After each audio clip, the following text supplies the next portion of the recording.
Hello everyone, this is Shahid Riaz. Welcome to our channel developer man. Last की video में हमने VS code को install किया था और नोड को इंस्टॉल किया था और उसके बाद पहला प्रोजेक्ट जो है वो क्रिएट किया था कि प्रोजेक्ट कैसे क्रिएट करते हैं रिएक्ट के अंदर, वो हमने सीखा था। आज की वीडियो में हम अपना पहला प्रोजेक्ट एंड डिज़ाइन का वो रन करेंगे।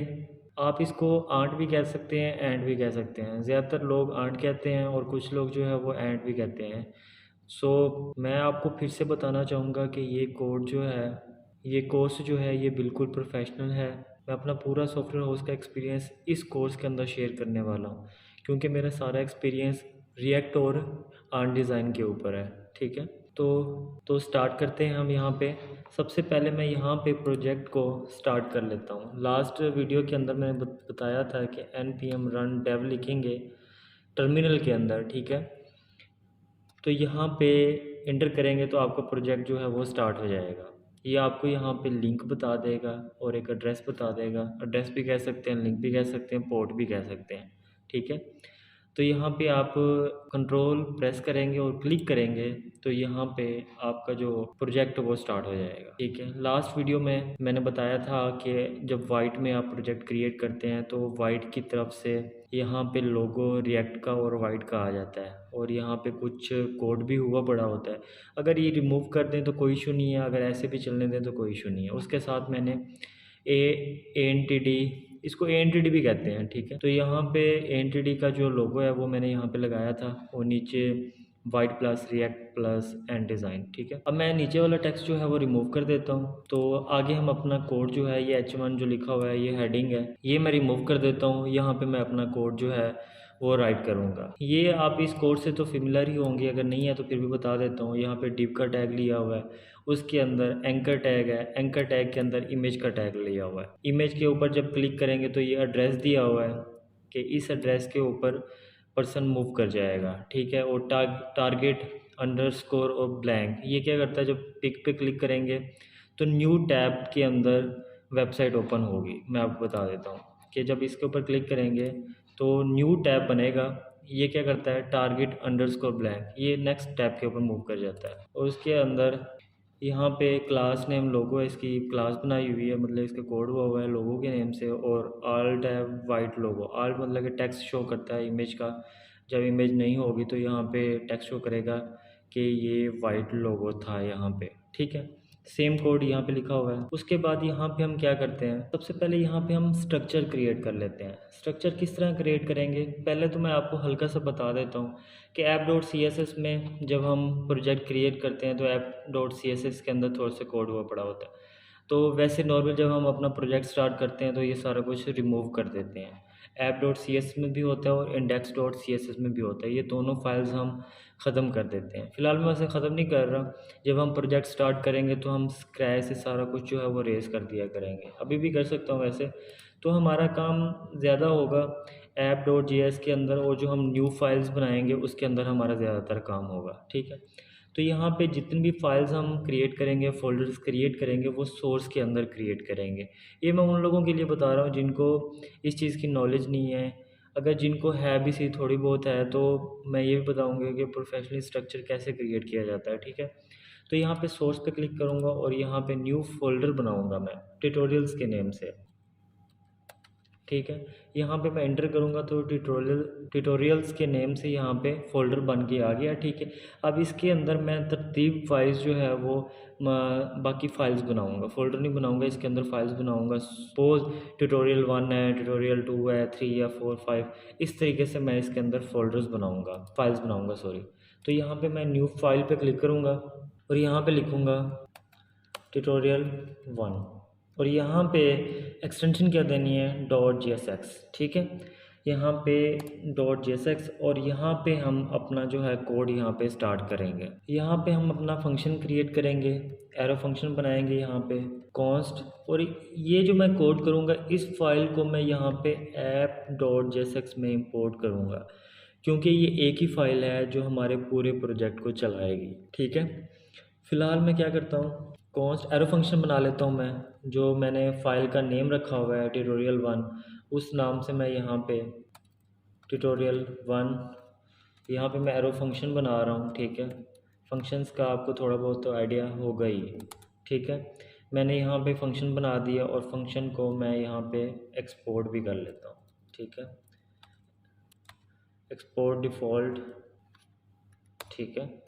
यहाँ पे मैंने फंक्शन को इंपोर्ट कर लिया है। उसके बाद मैं यहाँ पे क्या करूँगा, रिटर्न करवाऊँगा। इसके अंदर मैं अपना कोड लिखूँगा यहाँ पे, और यहाँ पे मैं फ्रेगमेंट्स लूँगा और यहाँ पे अपना जो कोड है मैं वो स्टार्ट करूँगा। कुछ डमी सा मतलब कि कोड लिख रहा हूँ h1 के नेम से कि मैं app.jsx में इस फाइल को जो है वो चलाऊँगा कि मेरी ये फ़ाइल परफेक्टली वर्क कर रही है या नहीं कर रही। यहाँ पे मैं क्या करूँगा, यहाँ पे मैं टेस्ट लिख रहा हूँ जस्ट, ठीक है। यहाँ पे मैंने टेस्ट लिखा है और इसको मैं सेव करता हूँ और उसके बाद इस फाइल को मैं app.jsx के अंदर इंपोर्ट करता हूँ कि ये tutorial1 वाली फ़ाइल जो है मेरी सही वर्क कर रही है नहीं कर रही, ठीक है। यहाँ पे div के अंदर नीचे यहाँ पे आऊँगा तो यहाँ पे मैं क्या करूँगा, उसी फाइल को इंपोर्ट करूँगा यहाँ पे, ठीक है। इंपोर्ट करने के दो तरीके हैं। अगर यहाँ पे tutorial1 थोड़ा सा मतलब कि सिंटैक्स लिखा है tu, तो ये मुझे ऊपर सजेस्ट कर रहा है कि आप इसी फाइल को इंपोर्ट करना चाह रहे हैं। ट्यूटोरियल्स एक फ़ोल्डर है, उसके अंदर tutorial1 की जो फ़ाइल पड़ी हुई है आप इसी को करना चाह रहे हैं। अगर मैं इसी को डायरेक्ट यहाँ पे सिलेक्ट कर लेता हूँ तो ऑटोमेटिकली यहाँ से इंपोर्ट भी हो जाएगी और यहाँ पे कोड राइट भी हो जाएगा, ठीक है। मैं यहाँ पे जैसे इंटर करूँगा ऊपर ये देखिए इंपोर्ट होगी ऑटोमेटिकली और यहाँ पे मैं इसको क्लोज़ कर दूँगा, ठीक है। इन केस आप पहले इंपोर्ट करते हैं और बाद में लिखते हैं तब भी कोई इशू नहीं है, तब भी आपका कोड चल जाएगा। अब क्या होगा, अब मैं इसको कंट्रोल एस से सेव करता हूँ और मैं अपने ब्राउज़र में जाता हूँ कि मेरा कोड यहाँ पे रन हुआ है नहीं हुआ। ये देखें टेस्ट यहाँ पे आ चुका है कि हमारी फ़ाइल जो है वो परफेक्टली लिंक हो चुकी है, ठीक है। अब इसको मैं रिमूव करूँगा, टेस्ट को मैं साथ में इसी फाइल को यहाँ पे ओपन कर लेता हूँ,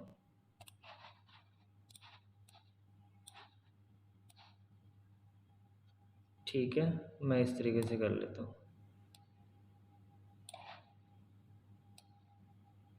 ओके। अब यहाँ पे एक फ़ाइल को आपने गौर से देखना है, पैकेजेस जेसन की फ़ाइल है। इसके अंदर हमने एंड डिज़ाइन को अभी तक इंस्टॉल नहीं किया। सबसे पहले हम एंड डिज़ाइन को इंस्टॉल कर लेंगे, ठीक है। वो कैसे करते हैं, दो तरीके हैं। यहाँ पे आप टर्मिनल से भी कर सकते हैं। टर्मिनल कैसे ओपन होता है, यहाँ पे आप टर्मिनल पे जाएंगे, न्यू टर्मिनल, तो नीचे न्यू टर्मिनल ओपन हो जाएगा। एक तरीका ये है, और न्यू टर्मिनल में यहाँ पे आप कमांड चला देंगे। एक तरीका ये है। दूसरा तरीका क्या है, यहाँ पे जिस फाइल में ये मतलब कि फ़ोल्डर है, इसके अंदर मेरा ये प्रोजेक्ट पड़ा हुआ है, ठीक है। ये प्रोजेक्ट पड़ा हुआ है। यहाँ पे आप क्या करेंगे, राइट क्लिक करेंगे, टर्मिनल ओपन कर लेंगे, ठीक है। ये विंडो का टर्मिनल है। बस आपने मेक श्योर करना है कि यही आपका प्रोजेक्ट है और यहाँ पे आपने क्या करना है, npm i आई का मतलब क्या है, इंस्टॉल। आप इंस्टॉल पूरा भी लिख सकते हैं वैसे।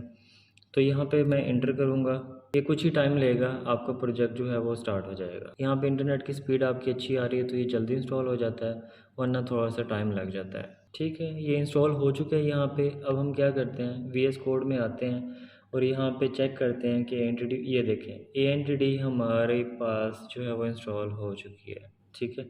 अब हम पैकेज डॉट जेसन, जितने भी हमारी इंस्टॉलेशन होगी पैकेजेस की, लाइब्रेरीज़ की, मतलब कि जो भी कह सकते हैं आप, वो पैकेज डॉट जेसन में आएगी, ठीक है।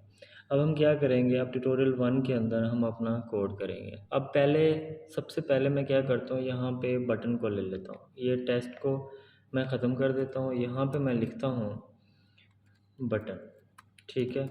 बटन के अंदर मैं क्या लिखता हूँ, प्राइमरी बटन, ठीक है। अब प्राइमरी बटन के अंदर मैं क्या करूँगा, यहाँ पे टाइप दे दूँगा इसकी प्राइमरी, ठीक है। अब ये मैंने ANTD का जो है वो बटन यहाँ पे राइट किया है, ये नहीं चलेगा, ठीक है। क्यों नहीं चलेगा आप मुझे बताएं।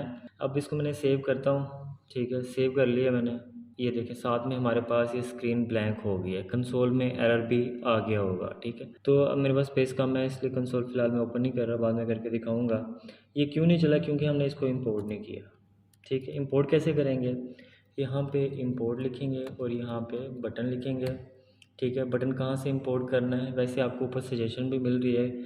यहाँ पे अगर आप चेक करें, ये इंपोर्ट करने का थोड़ा सा मैं आपको तरीका बता रहा हूँ कि किस तरीके से कर सकते हैं। एक तरीका ये है, जैसे यहाँ पे क्लिक करेंगे तो यहाँ पे ऑटोमेटिकली जो है ना वो इंपोर्ट हो जाएगा, बटन हुआ है इंपोर्ट ए एंटिटी से।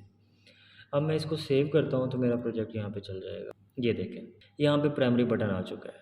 अब हम और बटन को देखते हैं, दूसरे बटन की टाइप को। तो यहाँ पे हम बटन लेंगे, ठीक है। यहाँ पे हम डिफ़ॉल्ट बटन को देख लेते हैं। डिफ़ॉल्ट बटन कंट्रोल ऐसे सेव करते हैं, बटन को पहले इंपोर्ट किया हुआ है। ये देखें, डिफ़ॉल्ट बटन जो है वो सिंपल आ चुका है हमारे पास। इसको हम फ्लैक्स में भी ले लेते हैं ताकि ये बटन के दरमियान थोड़ी बहुत स्पेस जो है वो आती रहे। तो एंटिटी का यहाँ पे फ्लैक्स कमांड है, ठीक है, फ्लैक्स। और ये फ्लैक्स के अंदर आप इसको रैप कर देंगे तो हमारे बटन के दरमियान जो है वो स्पेस हम दे सकते हैं अपनी मर्ज़ी की। तो यहाँ पे हम लिख लेते हैं गैप 2 पिक्सल 3 पिक्सल, जितना भी आप लिखना चाहते हैं, ठीक है। अब मैं इसको क्या करूँगा, कंट्रोल ऐसे सेव करता हूँ तो ये मेरा कोड फट जाएगा, ठीक है। हम वैसे अपनी ज़ुबान के अंदर ऑफिस में ज़्यादातर ये इस्तेमाल करते हैं कि हमारा कोड जो है वो फट गया, ठीक है। तो एरर भी आ सकता है, कुछ भी मतलब कि आप नाम दे सकते हैं। तो यहाँ पे फ्लैक्स को भी इंपोर्ट कर लेंगे। जब एक ही मतलब कि फ़ाइल के अंदर, एक ही इंपोर्ट के अंदर अब जब मल्टीपल करेंगे तो एक मतलब कि कॉमा देंगे उसके अंदर। ये देखें, अब इसके दरमियान स्पेस आ चुकी है। अगर आप 3 पिक्सल करना चाहें तो 3 भी पिक्सल कर सकते हैं, ठीक है। अब ज़्यादा स्पेस आ गई है। अब उसके अंदर नेक्स्ट बटन को देखते हैं। आज की वीडियो में हम बटन्स को ही देखेंगे क्योंकि बटन भी एक अहम टॉपिक है। डिफ़ॉल्ट बटन को देख लिए, अब बटन क्या करेंगे, डैश बटन देखेंगे हम, ठीक है। यहाँ पे डैश बटन, इसकी टाइप है डैश्ड, ठीक है। ये देखें, ये मतलब कि बॉर्डर आ चुके हैं। मैं होवर कर रहा हूँ तो यहाँ पे आप देख सकते हैं कि बॉर्डर है, ठीक है। अब नेक्स्ट बटन को देख लेते हैं हम। एक है टेक्स्ट बटन, ठीक है। तो टेक्स्ट बटन, ये भी सिंपल सा ही बटन है। इसकी टाइप आप लिखेंगे टेक्स्ट, सिंपल बटन है ये, ठीक है। ये देखें, सिर्फ टेक्स्ट ही है, जो होवर कर रहे हैं तो आपको फील हो रहा है कि ये बटन है। एक ये बटन है। उसके बाद इसमें मतलब कि अच्छे अच्छे बटन आप कह सकते हैं, और उन बटन को अपने लिहाज से आप कस्टमाइज़ भी कर सकते हैं। कस्टमाइजेबल ये बटन है। अब यहाँ पे एक अहम बटन की टाइप है, इम्पोर्टेंट कह सकते हैं हम इसको। यहाँ पे लिंक कह दें आप, लिंक में यहाँ पे नेम दे रहा हूँ। इसकी टाइप भी जो है वो लिंक है, ठीक है। यहाँ पे टाइप जो है वो इसकी लिंक है।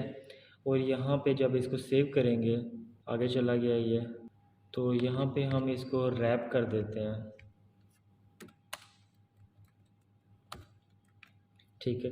रैप कर रहे हैं तो एक ही स्क्रीन को, जितनी हमारी स्क्रीन ओपन है उसी स्क्रीन को एडजस्ट कर रहा है। बाकी जो चीज़ें हैं वो अगल मतलब कि ओवरफ्लो नहीं कर रहा, वो नीचे उसको लेके आ रहा है, ठीक है। समझ गए होंगे आप। अब लिंक में यहाँ पे मैं किस लिंक में मैं इसको मूव करवाना चाहता हूँ, तो यहाँ पे मैं हाइपर रेफरेंस दे सकता हूँ। HRF भी कहते हैं, हाइपर रेफरेंस भी कहते हैं। और यहाँ पे मैं क्या करूँगा, एड्रेस दे दूँगा जिस वेबसाइट पर मैंने मूव करवाना है। तो मैं यहाँ पर क्या करता हूँ, google.com, ठीक है। और इस वेबसाइट का जो है मैं यहाँ पे लिंक जो है वो दे देता हूँ, ठीक है।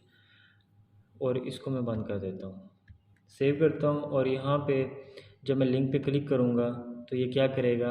अब एक चीज़ आपने नोट करनी है, जैसे मैं लिंक के ओपन किया उसी टैब में गूगल को ओपन कर दिया। मैं ऐसा नहीं करना चाहता। मैं चाहता हूँ कि यूज़र मेरी वेबसाइट पे रहे और बाकी भी मेरी वेबसाइट पे जो टैब हैं या किसी और वेबसाइट पे अगर मैं मूव करवाना चाह रहा हूँ, उस वेबसाइट पे भी वो चला जाए। तो टारगेट लिखना है अंडरस्कोर और यहाँ पे ब्लैंक लिखना है। अब मैंने सेव किया, अब मैं लिंक पे क्लिक करूँगा, अब न्यू टैब में ओपन होगा गूगल, ठीक है। उसके बाद एक चीज़ है डिवाइडर की। अब मैं फ्लैग से बाहर एक डिवाइडर लिखता हूँ। डिवाइडर क्या है, एक लाइन है। अब मैंने डिवाइडर लिखा है तो डिवाइडर उसने इंपोर्ट भी कर लिया है। जब आप थोड़ा सा लिखते हैं मतलब कि वर्ड लिखते हैं तो वो आपको सजेस्ट कर देता है कि आप एंटिटी से ही इसको इंपोर्ट करवाना चाह रहे हैं। जैसे ही आप वो एंटर करते हैं उसकी सजेशन से, तो वो ऊपर ऑटोमेटिकली इंपोर्ट कर लेता है, ठीक है। अब थोड़ा सा फास्टली चलेंगे, परेशानी हो ना आपने। कोई भी आपको अगर किसी चीज़ को समझने में मुश्किल हो रही है तो आप मुझसे कांटेक्ट कर सकते हैं, डिस्क्रिप्शन में कमेंट कर सकते हैं, मुझे पर्सनली व्हाट्सएप पे आप कांटेक्ट कर सकते हैं। मैं आपको जो भी आपको इशू आ रहा है मैं वो इंशाल्लाह रिज़ॉल्व करूँगा। अब यहाँ पे डिवाइडर जैसे मैंने किया, नीचे से लाइन आई होगी, मैंने सेव नहीं किया।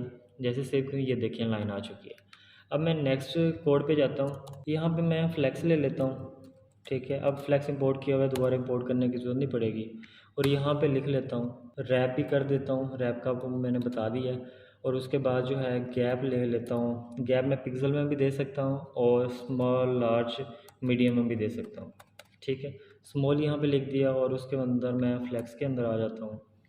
ठीक है, फ्लेक्स के अंदर मैं क्या करता हूँ, टूल टिप, ये एंटिटी, ठीक है, ये देखें ऊपर ये इंपोर्ट भी हो चुका है, यहाँ पे देख सकते। अब मैं ये बताता हूँ कि टूल टिप क्या चीज़ है। ठीक है, और इसके अंदर मैं क्या करता हूँ, बटन लिखता हूँ, प्राइमरी बटन बनाता हूँ मैं, बटन, ठीक है, और क्लोज बटन, ठीक है, प्राइमरी।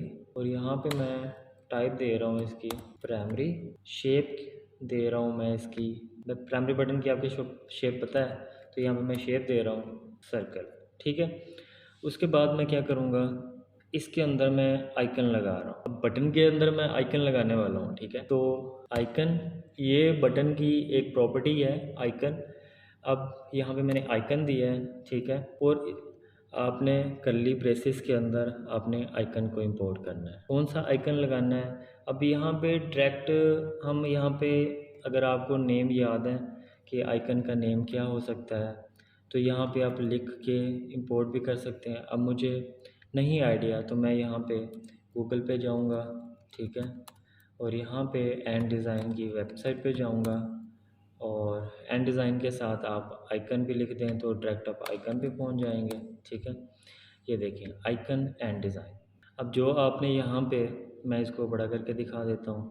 अब जो आपको आइकन चाहिए, बहुत ज़्यादा यहाँ पे आइकन्स मौजूद हैं, ये देखा। तो अब जो मुझे आइकन चाहिए यहाँ पे मैं सर्च कर लेता हूँ। ठीक है, यहाँ पे मैं सर्च, ये वाला मुझे आइकन चाहिए। जैसे मैं इस पर क्लिक करूँगा तो ऑटोमेटिकली ये कॉपी हो जाएगा।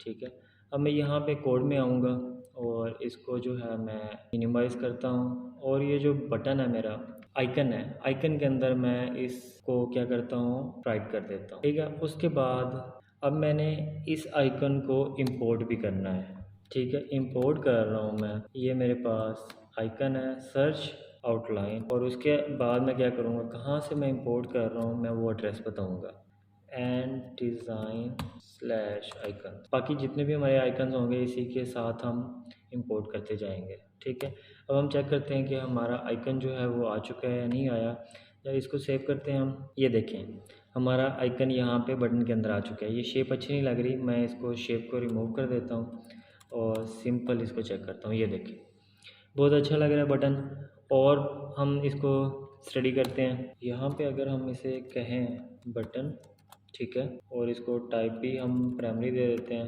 प्राइमरी, और उसके बाद यहाँ पे क्या कर रहे हैं हम, आइकन पोजीशन भी सेट कर सकते हैं। ठीक है, मैं सेम ही आइकन लूँगा, इसी को मैं कॉपी कर लेता हूँ। मैं इसकी पोजीशन आपको दिखाना चाह रहा हूँ। बेसिकली आइकन लिख दिया और यहाँ पे पोजीशन आप उसकी लिख सकते हैं, एंड है, स्टार्ट है, एंड है। ठीक है, आप यहाँ पे लोकेशन चेक कर सकते हैं। तो यहाँ पे मैं इसके साथ लिख देता हूँ सर्च। ये देखें, ये देखें, अब पहले जो हमने आइकन ऐड किया था वो स्टार्ट से आ रहा था, अब हमने क्या किया है कि एंड पे इसको इसके आइकन को लेके गए हैं यहाँ पे। ओके, अब हम नेक्स्ट चीज़ के ऊपर मूव करते हैं। इस तरीके से डाउनलोड के भी बटन्स हैं। आइकन ऐड करने के लिए आप टूल टिप लेंगे, उसके अंदर आप बटन बनाएंगे, ठीक है, और उसकी यहाँ पे आप टाइप सेलेक्ट करेंगे, यहाँ पे प्राइमरी, ठीक है, और यहाँ पे मैं डाउनलोड कर लेता हूँ। ठीक है, डाउनलोड, और यहाँ पे आइकन ऐड कर देता हूँ। ठीक है, अब वेबसाइट पे जाऊँगा, यहाँ पे क्या करूँगा, मुझे कौन सा आइकन चाहिए, यहाँ पे मुझे डाउनलोड का आइकन चाहिए, डाउनलोड का आइकन चाहिए, ये वाला मुझे आइकन चाहिए। ठीक है, इस आइकन को कॉपी करूँगा, इसको मिनिमाइज़ करूँगा, VS कोड में जाऊँगा, VS कोड में जाके मैं क्या करूँगा, जो आइकन है इसके अंदर मैं ये इंपोर्ट कर दूँगा। अब देखते हैं कि ऊपर इंपोर्ट हुआ है, डाउनलोड नहीं हुआ। तो यहाँ पे हम क्या करते हैं, यहाँ पे क्या करते हैं, डाउनलोड कौन सा हमने किया है, आई थिंक ये वाला किया है, सर्कल आउटलाइन, जस्ट आउटलाइन किया है, तो हम सर्कल को जो है वो रिमूव कर देते हैं। Sorry, download. अब हम वाइट में आते हैं और देखते हैं, ये देखें हमारा बटन जो है वो ऐड हो चुका है। उसके बाद हम क्या करेंगे, अब हम एक लोडिंग का बटन बना लेते हैं। ठीक है, ये इम्पोर्टेंट है, इसमें आपको लर्निंग होगी कि यहाँ पे बटन बनाते हैं। ठीक है, बटन को यहाँ पे लोडिंग का नाम दे देते हैं और यहाँ पे क्या करते हैं, टाइप जो है टाइप प्राइमरी कर देते हैं और यहाँ पे क्या करते हैं, ऑन क्लिक पे हम एक फंक्शन को बनाते हैं। ठीक है, ऑन क्लिक पे हम एक फंक्शन को बना रहे हैं। फंक्शन का नेम हम राइट करते हैं यहाँ पे लोडिंग फंक्शन। ठीक है, लोडिंग फंक के नाम से मैंने बना दिया। अब यहाँ पे मैंने फंक्शन बनाना है। ठीक है, फंक्शन बनाना है मैंने यहाँ पे, मैं यहाँ पे फंक्शन बना रहा हूँ, किस नाम से था, लोडिंग फंक के नेम से था। ठीक है, मैं यहाँ पे एरो फंक्शन बना रहा हूँ। ठीक है, अब मुझे एक ना यूज स्टेट की ज़रूरत पड़ेगी। यूज स्टेट होती है रिएक्ट के अंदर यूज़ होती है। ठीक है, यूज स्टेट का भी मैं आपको बता देता हूँ। यहाँ पे मैं लोडिंग के नाम से ना यूज स्टेट बना रहा हूँ, लोडिंग सेट लोडिंग। ठीक है, और यहाँ पे यूज स्टेट, यहाँ पे मैं बाय डिफ़ॉल्ट फॉल्स करवा देता हूँ इसको, और मैं यूज स्टेट को इंपोर्ट भी करवा लेता हूँ। मैं इंपोर्ट करता हूँ यूज स्टेट फ्रॉम रिएक्ट। ठीक है, अब मैंने इसको इंपोर्ट करवा दिया। अब मैं क्या करता हूँ, जब अब लोडिंग को मैं उस बटन पे कॉल कर दूँगा। ठीक है, अब यहाँ पे मैं जो यूज स्टेट बनाई है लोडिंग को यहाँ पे बटन के अंदर कॉल करवा रहा हूँ। अब मैं क्या करता हूँ, अब लोडिंग फंक के अंदर इस स्टेट को मैं सेट करता हूँ। ठीक है, इस स्टेट को सेट करता हूँ, जो भी हम यूज स्टेट को हम सेट करते हैं, और यहाँ पे बाय डिफ़ॉल्ट हमने यूज स्टेट को फॉल्स किया हुआ है। ठीक है, कि जब हम वेबसाइट पे यूज़र आएगा तो हम क्या करेंगे, फॉल्स होगा, हमारा लोडिंग नहीं चलेगा जब तक उसके ऊपर क्लिक नहीं करेगा। जब क्लिक करेगा तो हमारा ऑन फंक्शन जो है लोडिंग फंक्शन वो कॉल होगा, और जब कॉल होगा तो हम सेट लोडिंग को क्या कर देंगे, ट्रू कर देंगे। ठीक है, सेट लोडिंग को ट्रू कर देंगे, और उसके बाद क्या करेंगे, उसके बाद करेंगे उसको हमने ऑफ भी करना है, तो हम सेट टाइम लिमिट लगाएंगे एक। ठीक है, ये सेट टाइम आउट क्या करेगा, और इसके अंदर हम क्या करेंगे, सेट लोडिंग को फॉल्स कर देंगे कि हमारी जो लोडिंग हो रही है वो बंद हो जाए। कब बंद हो, यहाँ पे हम इसको टाइम देंगे, लिखते हैं ये 3 सेकंड बाद ये जो हमारी लोडिंग है वो बंद हो जाए। ठीक है, अब लोडिंग 3 सेकंड बाद हमारे पास बंद हो जाएगी। ओके, हम इसको अब सेव करते हैं। सेव होने के बाद यहाँ पे देखें कि हमारा लोडिंग का बटन बन के आ चुका है। अब हम इस पर क्लिक करेंगे, बाय डिफ़ॉल्ट इसको फॉल्स किया हुआ है तो लोडिंग नहीं हो रही। जैसे क्लिक करेंगे हमारा ऑन क्लिक फंक्शन परफॉर्म हो रहा है। ठीक है, दोबारा क्लिक करा, ऑन क्लिक फंक्शन परफॉर्म हो रहा है, उसके अंदर हम लोडिंग को ट्यूब कर रहे हैं, और 3 सेकंड के लिए इसको ट्यूब करते हैं, उसके बाद हम फॉल्स करवा देते हैं। ठीक है, ये देख सकते हैं आप।